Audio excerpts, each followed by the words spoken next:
দীপা তুই তোমাদের পাপড় দিলি না? কিসের মধ্যে দেয় না সেটা যে বল। খাবার কোন খাওয়াতে তুই নাম বলছিস একটা, নামটা বল। কি বটুকে বইটুকে? গায়ে নাম দেখো গায়ে বিম্বি স্যার বলতেছে তুই তো খাওয়ার মধ্যে বটুকে বটুকে তো পাপড় দিলি না দীপা। বটুকে আরেকটা যেন কি দেয় না তোকে?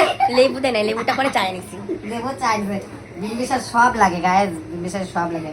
আর বটুক মানে কি, বটুক মানে কি কে কে বুঝলা কমেন্ট করবা, যারা বুঝলা না সেটাও বলবা। কিরা কিরা বচ্চুকে খাইছো কাউ দিই বন্ধুরা, নতুন একটা ভালো লাগলে আবার চলে এলাম। এই দেখো আমরা চলে আসলাম আমার স্টুডেন্টের বাড়ি। আগো বাড়ি যেন কি সুন্দর গৌর নিতে আছে, কত বড় বড়।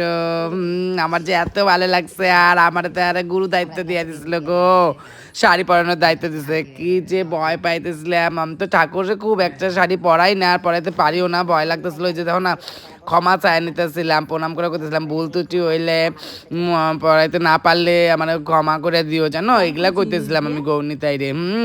অগবাড়ি যেন রথও হয়, যে এই যে তো রথের বলগি করতে গেলে, বুঝছো তো।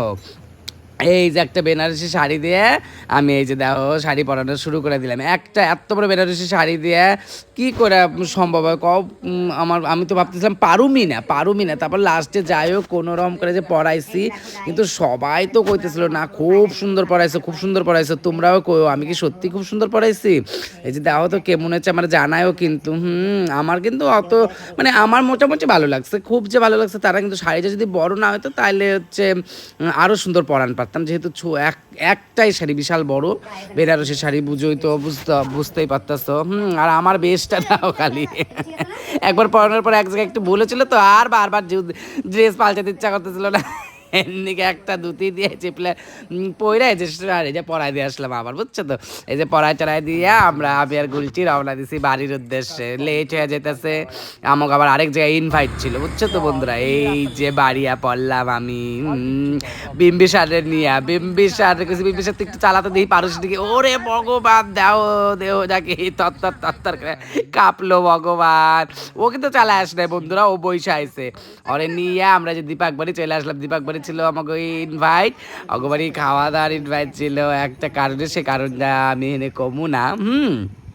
যাই হোক, তারপরে হচ্ছে এই যে দীপার মা, কাকিমা, তারপর জেঠিমা, দাদু সবার সাথে পরিচয় করালো। দীপা খুবই ভালো ছিল। আর বিম্বিসারে এক থালা যেন ছড়া পিঠা চুষি পিঠা দিছে, বুঝছো তো।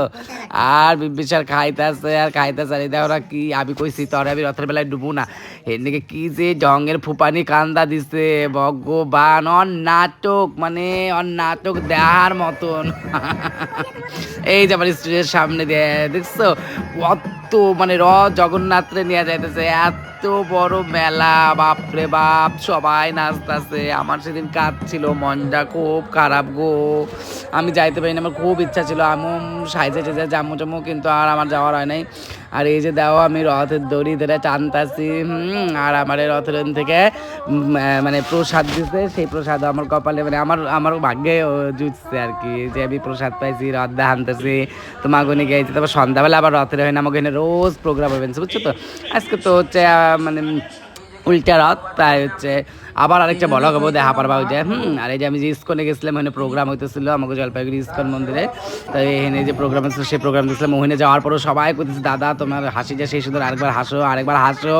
আর আমিও শোনাই দিতেছি আমার স্পেশাল হাসি আর করতেছে খুব সুন্দর তোমার হাসি। আমার বুড়ুজা কইতেছে, বুড়ুজা ওই নাচ করছিল, খুব সুন্দর নাচ করছে, সবার নাচ দেখলাম, দারুণ সুন্দর প্রোগ্রাম হয়।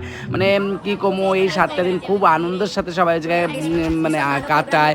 আমরাও যাই, এখানে দেখো যে সব ভাইরা, ছোট ছোট ভাইগুলো ছিল, কেউ আমার বন্ধুর মতন সবাই ছিল। ওরা কইতেছিল ব্লগ বানাও একটা, ওরা ভীষণ যত্ন করছে, ভীষণ ভালো। যাই হোক, ভীষণ আনন্দ করে বাড়ি চলে আসলাম। যাই হোক, সবাই খুব ভালো থাকো, সুস্থ থাকো, আবার নতুন একটা ব্লগ নিয়ে খুব তাড়াতাড়ি আসুন।